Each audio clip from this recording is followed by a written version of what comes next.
Y ya estamos de vuelta, 7 de la tarde, 19 horas en punto. Estamos por www.diariolongino.cl, por todas nuestras plataformas. En la X somos El Longino, en Instagram somos Longino Diario y en YouTube Longino TV.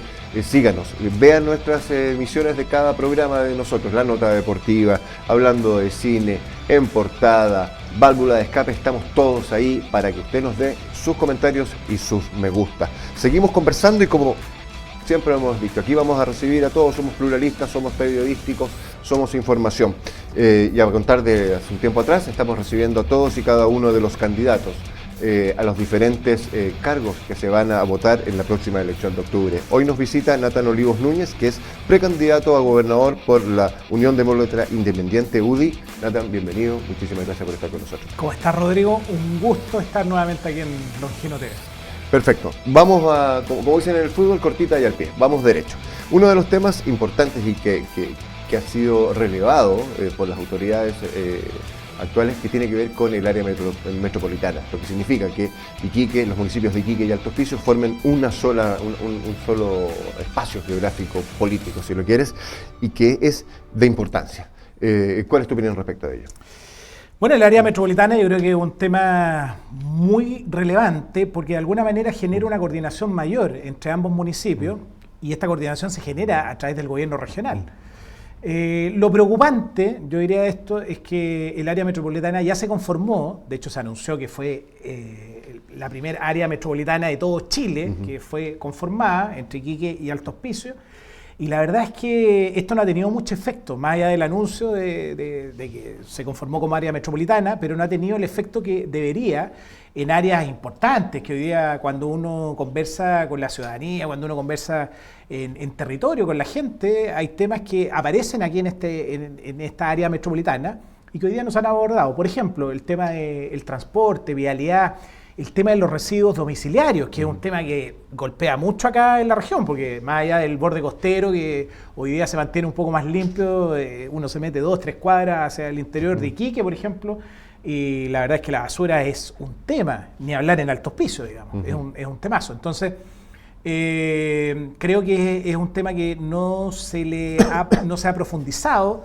se anunció con bombo y platillo, pero hoy día en la práctica el área metropolitana no está operativa, no existe un consejo alcaldicio que empiece a empujar estos temas que son hoy día, yo creo, relevantes para la ciudadanía, así como otros obviamente, pero creo que se podría hacer bastante. En ese sentido, el retiro de residuos, de la basura, como se suele decir, tiene que ser con una coordinación mucho más minuciosa, estoy entendiendo, porque no es que solamente Iquique se haga cargo o Alto Hospicio se haga cargo como municipio. Exacto. Cada uno, porque al final el depósito final está a 30 kilómetros de Alto Hospicio, ¿no? Así es, o sea, hoy día lo que permite el área metropolitana es que el gobierno regional asuma esa coordinación y ese trabajo, por ejemplo, de residuos domiciliarios, en coordinación obviamente con este consejo alcaldicio que debe formarse como área metropolitana. Entonces, creo que es un tema importante porque si esto se fue a pedir, si efectivamente se dio la oportunidad de que Iquique Alto Hospicio fuera la primera en todo Chile en conformarse, creo que ya ha pasado un año, creo que es tiempo suficiente como para generar las coordinaciones y por supuesto empezar a echar a andar esta herramienta que no es menor. Fíjate que hay otro tema que hoy día cobra mucha relevancia porque tú sabes que hace muy poco se aprobó el plan regulador de Iquique. El gobierno regional como área metropolitana también tiene no la posibilidad, sino que la obligación, diría yo, de generar también un plan regulador intercomunal. Y eso también creo que es un tema en el cual hay que ir avanzando, porque de alguna manera creo que el tema del plan regulador ha sido un tema que se ha discutido por mucho tiempo, pero que hoy día recién se aprueba y no con, digamos, con la aprobación quizás que se esperaría.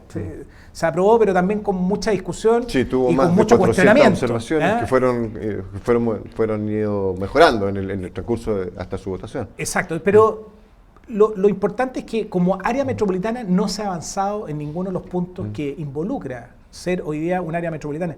Y vuelvo a insistir, creo que es un tema no menor, habla de un tema, yo creo, de falta de gestión, particularmente, porque finalmente esto habla de que hay que gestionar, hay que coordinar, hay que conformarla, hay que empezar a impulsar estos elementos que son parte del área metropolitana. Porque si no, mejor le hubiéramos dado el paso quizás a otra región que pudiera haber avanzado más rápido. Nathan, esto de la precandidatura, obviamente quizás es muy temprano todavía para ir definiendo, ¿no? Es un bloque, RN, UDI, Evópoli incluso, tienen algo que decir también, pero ¿cómo se aunan opiniones para que sea tu precandidatura la que llegue hasta el final? La que llegue a la papeleta. Bueno, esa es una definición que se tiene que hacer y ya en estos próximos días. Esto es una definición que se va a hacer muy, muy pronto, donde obviamente son los partidos los que tienen que definir. Se definió, por ejemplo, que en muchas regiones no hubieran primarias. Como el caso de Tarapacá. Como el caso de Tarapacá. De hecho, hubo solamente 2 regiones en las cuales se hizo primaria de gobernadores, y justamente en 2 regiones donde habían candidatos de los 3 partidos, digamos, de la coalición. Los partidos donde habían 2 candidatos, se optó quizás por otras vías. Yo creo que esto, claro, debería definirse en los próximos días, pero cuando uno se dispone a una candidatura, yo creo que uno se pone a disposición completamente. Y lo único que queda es trabajar. Yo creo que ese es el sentido profundo. O sea, yo por lo menos no vislumbro otra forma de ser candidato que escuchando a la gente, estando en terreno, comunicando y finalmente recogiendo para poder presentar un programa de gobierno regional que sea atingente, que recoja las inquietudes y las necesidades de la ciudadanía, y por otro lado que sea realizable. Porque el caso, por ejemplo, de nosotros, principalmente aquí en Tarapacá, tuvimos esta primera experiencia de gobierno regional donde se prometió un programa con el cual el gobernador Carvajal llega a asumir este cargo, pero del cual no se ha cumplido ni siquiera un 5% de ese programa. Entonces, la verdad es que creo que hoy día lo que la ciudadanía no quiere son más promesas, más titulares, sino que quiere acción, quiere que se hagan cosas y que realmente impacten en la ciudadanía, que impacten en la vida de todos los tarapaqueños. Hoy día yo creo que el cuestionamiento para todos los que quieren ser candidatos, creo que tiene que ser en avanzar en algo que realmente podamos legar a Tarapacá, dentro de las necesidades que tenemos. Porque hoy día, si sacaba el gobierno regional, el actual gobierno regional de José Miguel Carvajal, uno se pregunta, ¿cuál es el legado que deja el gobierno regional acá en Tarapacá? Cuesta, siempre que hago esta pregunta, a muchos les cuesta definir a lo mejor algo que realmente uno diga, oye, este va a ser el legado. Por ejemplo, un ejemplo muy breve, el segundo mandato del presidente Piñera, con todas las problemáticas que hubo, de pandemia, estallido social, migración, todas las problemáticas que pasó, aún así quedaron legados acá en la región. Por ejemplo, el estadio, el hospital de alto hospicio, la ampliación del aeropuerto, por mencionar algunos. De eso, cuando uno analiza lo que ha sido la gestión en el gobierno regional, la verdad es que es difícil encontrar algo que quede como legado para nuestra región.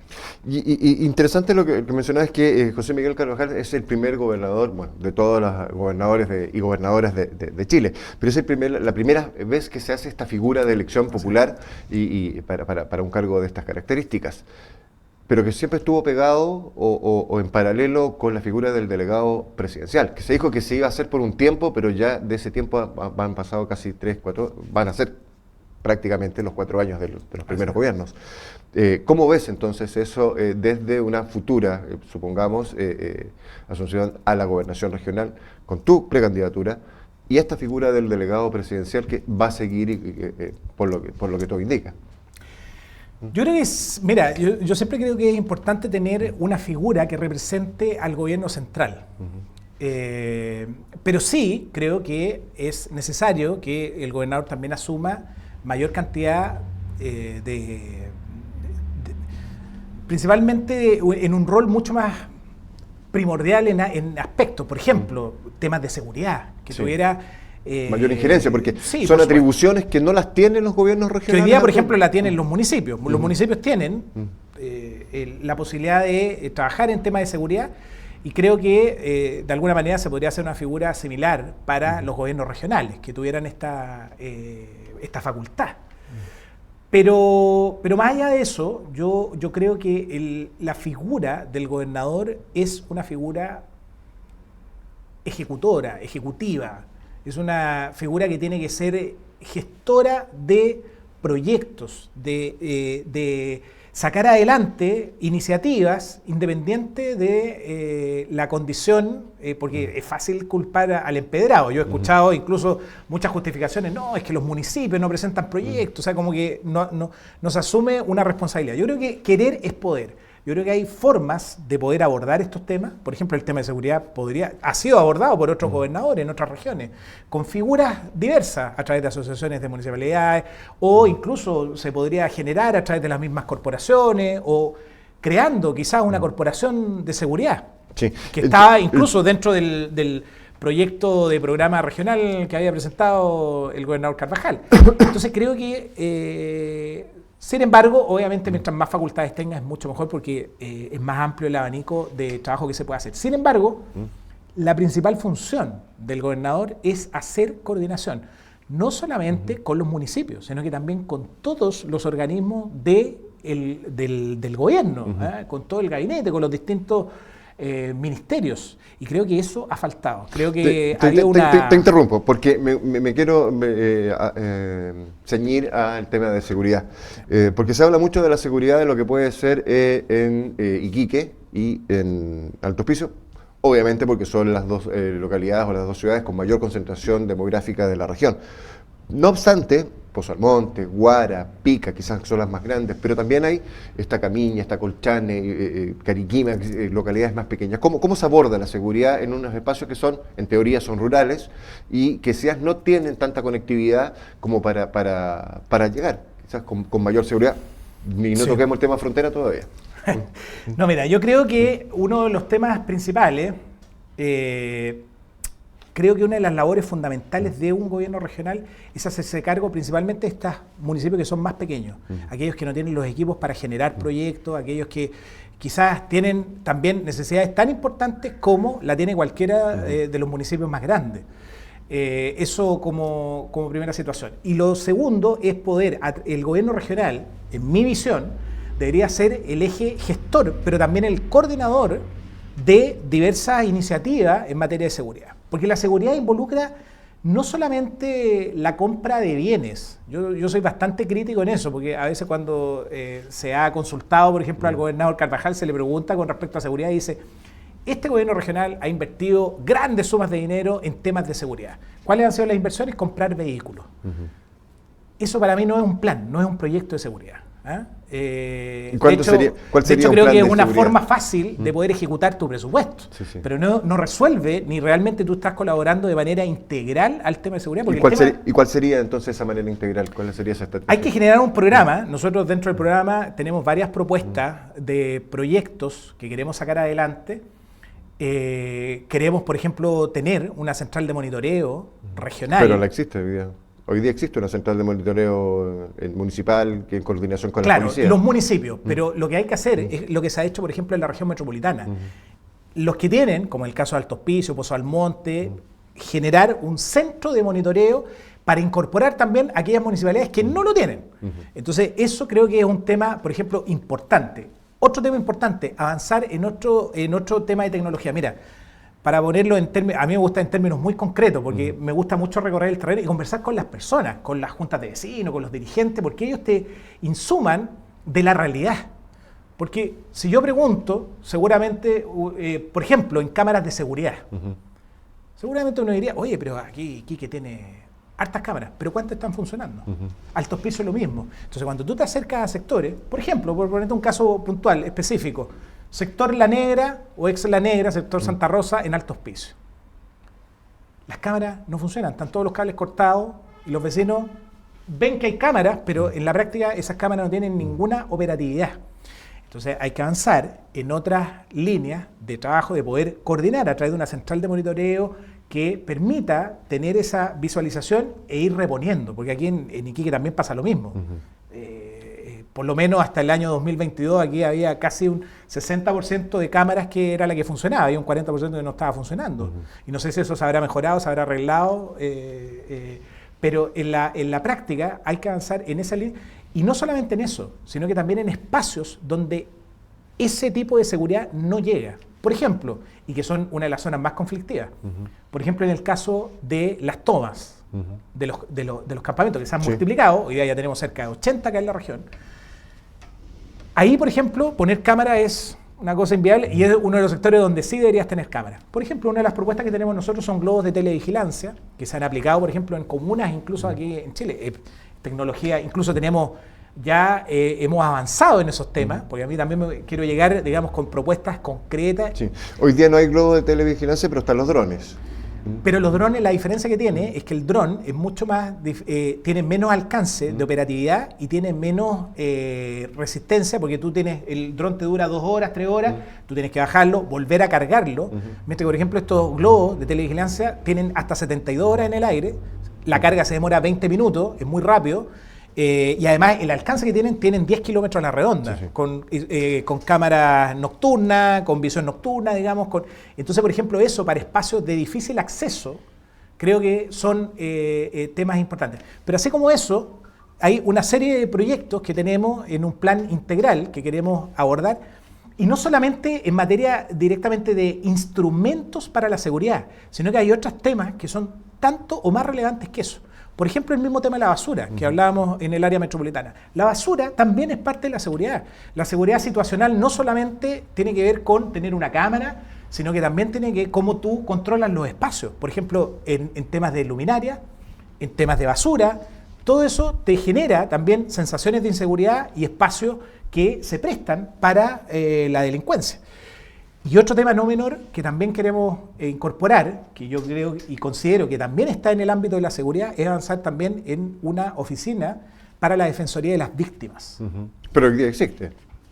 O sea, la Defensoría Penal es la que está a cargo de la protección de las víctimas. Pero tú ves la Fiscalía como está de sobrepasada y creo que el apoyo... independiente, la Defensoría Penal. Sí, claro, por supuesto, pero está absolutamente sobrepasado y es importante que la ciudadanía en general tenga el espacio, porque muchas veces la Defensoría Penal funciona para ciertos delitos, pero en delitos de menor connotación, obviamente los trámites son eternos y es importante que las personas, muchos de ellos, cuenten con las herramientas jurídicas, las asesorías jurídicas para poder avanzar en los temas. Mira, antes que siga, te voy a tener que interrumpir porque tengo que cumplir con ciertos compromisos. Sí, por supuesto. Como lo hemos dicho, quiere viajar al interior, quiere conocer la región de Tarapacá con su belleza natural, con sus quebradas, con sus valles, con sus humedales.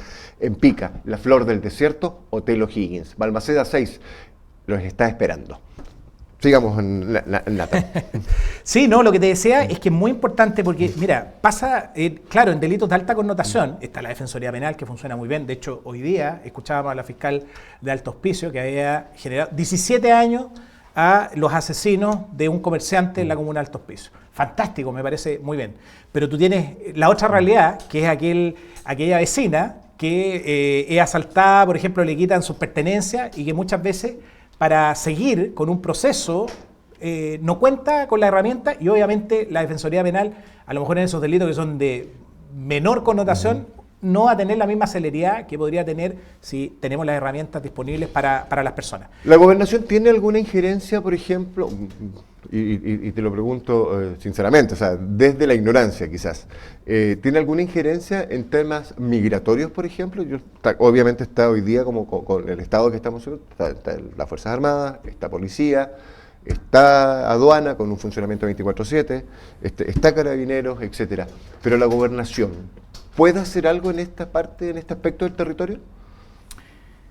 A ver, yo siempre en materia migratoria he hablado, hay 3 elementos, y ya me voy a referir exclusivamente a lo que podría hacer la gobernación, y además el compromiso que yo he asumido también en esa materia. En el tema migratorio hay 3 áreas importantes. Una, fuera de la frontera, que eso es netamente Cancillería, que no ha hecho la pega, ¿ya? Porque no se ha hecho la pega, ni con Bolivia, ni tampoco una coordinación regional. porque todos los países nos hemos visto afectados principalmente por migración masiva, como es el caso de Venezuela, y con Bolivia, por ejemplo, que hoy día no aceptan ni siquiera las reconducciones, que están establecidas en nuestra ley. Los de ellos sí, o sea, los bolivianos de pero sí. no, digamos, en realidad lo que nos interesa a nosotros son esta migración que es mucho más masiva, porque la migración boliviana versus la venezolana, por ejemplo, es diametralmente opuesta, digamos, en cantidades. Eso fuera de la frontera. Hay otro trabajo dentro de la frontera que tiene que ver más con el ámbito legislativo, ¿ya? Creo que ahí hay buenas iniciativas que han tomado parlamentarios. Por ejemplo, una última proyecto de ley que presentó la senadora Luz Ensperger hace muy poco y que espero que tenga la urgencia, aborda 3 puntos clave. Uno, basta de los perdonazos migratorios. Hoy día tú sabes que el subsecretario del Interior tiene la facultad para perdonar administrativamente a aquellas personas que han cometido el ilícito de ingresar de manera irregular a nuestro país. Segundo punto, expulsión inmediata. Es una tremenda herramienta. Si nosotros tuviéramos contemplado dentro de la legislación el tema de expulsión inmediata, se podrían hacer varias iniciativas que incluso en algún momento me correspondió asumir otro cargo y se propusieron y creo que se podría avanzar bastante en eso. Y tercero, que aquellas personas que tengan derecho a voto sean personas que llevan mucho más tiempo en nuestro país, no como hoy día, que prácticamente con 2 años ya pueden estar, con 5 años pueden estar votando. La idea es ampliarlo a 7 años o incluso a 10 años, o sea que tengan la ciudadanía para poder votar. Eso es muy importante también porque de alguna manera tú le quitas que haya algún interés electoral en querer hacer perdonazo o en querer regularizar a las personas. Entonces, por ejemplo, eso dentro. Y también un tema que yo lo he mencionado, pero desde hace mucho tiempo, incluso cuando era autoridad, el tema de empezar a endurecer a los facilitadores, o sea, la ley en contra de los facilitadores. ¿Quiénes son facilitadores? Los transportistas, los que arriendan, los que contratan. Perú lo hizo hace muy poco, el año pasado, a mitad de año, avanzó en esa línea, creo que en Chile es absolutamente necesario. Pero en la frontera, y ahí me voy a detener en lo que puede hacer la gobernación, si bien es cierto la gobernación no tiene injerencia fuera de la frontera, ni tampoco en materia legislativa, sí en esos 2 ámbitos tú tienes un ámbito del gobernador regional que yo creo que en este tiempo ha hecho muy poco el señor Carvajal, que es en materia de gestión política. Lo hizo el primer año, cuando estaba el presidente Piñera, pero hoy día, que asumió un gobierno de su sector, no ha hecho ningún tipo de gestión política, porque el gobernador es la máxima autoridad regional y tiene una voz política importante. Hoy día no ha golpeado la mesa en absolutamente nada y cuando vienen las autoridades, ministro del Interior, subsecretario, aun cuando han hecho promesas, aun cuando no se ha cumplido una serie de cosas, jamás lo ha sacado al pizarrón, como se dice. Entonces creo que ahí hay un tema donde sí tiene mucha injerencia el gobernador. Y desde el punto de vista de la gestión administrativa, es decir, de los fondos regionales, sí se puede avanzar en temas importantes. Uno de los compromisos que yo he asumido es el tema del muro en la frontera. A mí cuando me correspondió ser autoridad, hay 3 cosas que pude implementar en la frontera y que hoy día son reconocidas. En su momento, incluso me amenazaban con demandas internacionales incluso. Una de ellas, por ejemplo, el poner a los militares en frontera. El decreto 265 fue una solicitud que hicimos directamente porque el primer día que asumo, yo me acuerdo, llegué a Colchane, habían 4.000 personas en Colchane y resulta que teníamos 12 carabineros. Con eso estábamos defendiendo, digamos, o controlando la frontera. Pedimos el apoyo de las Fuerzas Armadas, eso se transformó en el decreto 265. Sí. Hoy día eso se modificó levemente porque hoy día hay esto de la infraestructura crítica, pero finalmente está el apoyo de las Fuerzas Armadas en frontera. ¿Ya? En su momento era altamente criticado, hasta Bachelet desde la ONU salió a decir que cómo se nos ocurría militarizar la frontera.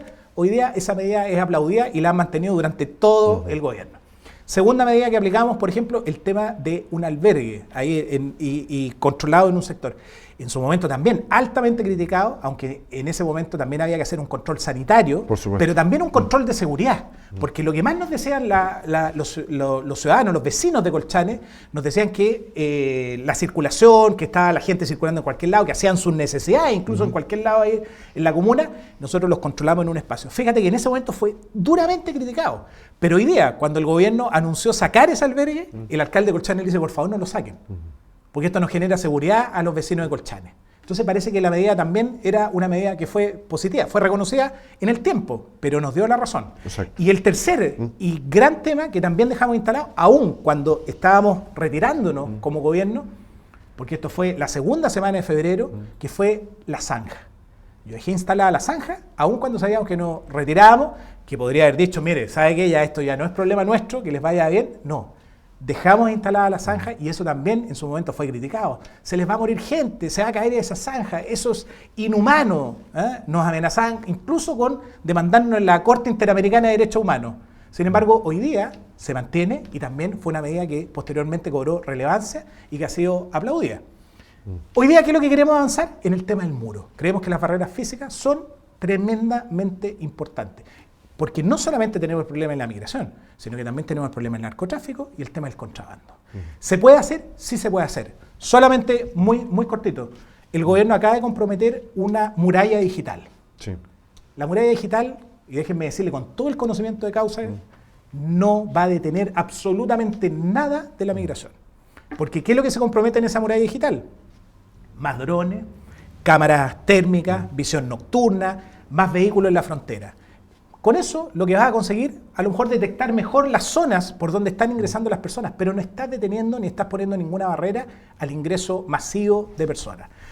¿Y sabes cuánto cuesta esa muralla digital? 16.500 millones de pesos. ¿Sabes cuánto cuesta, por ejemplo, hacer 15 kilómetros de muro? Bastante menos, me imagino. Más o menos eso, más o menos los 16.500 millones de pesos. Entonces, si me preguntan a mí, el otro día me encontraba con el delegado presidencial y me decía, yo estoy avanzando en una muralla digital. Yo le decía, bueno, yo soy un poco más arcaico, estoy proponiendo un muro. Pero creo que el muro es mucho más efectivo. Harto paño para cortar. Harto paño para cortar. Nathan, muchas gracias por estar acá. Estamos conversando con Nathan Olivos Núñez, precandidato de la Unión Demócrata Independiente UDE, precandidato a gobernador. Gracias por estar con nosotros. No, muchas gracias. Buena hora. Y bueno, seguramente cuando estemos ya en la campaña vamos a venir a conversar también de otros temas que son no menos relevantes. Salud, vivienda, que es un gran tema en la región, y también dentro del programa ya tenemos contempladas varias iniciativas que yo estoy seguro que le van a hacer mucho sentido a la gente porque las hemos recogido de la propia ciudad. Muchas gracias, entonces. Muchas gracias a ti. Y así está terminando un episodio más de la entrevista con el Longino. La Asociación de Industriales de Iquique y el Tamarugal, presente hace casi 30 años promoviendo el desarrollo del sector productivo e industrial de la región. La entrevista con el Longino hasta acá. En mi nombre, muchísimas gracias y nos vemos. Gracias por estar ahí.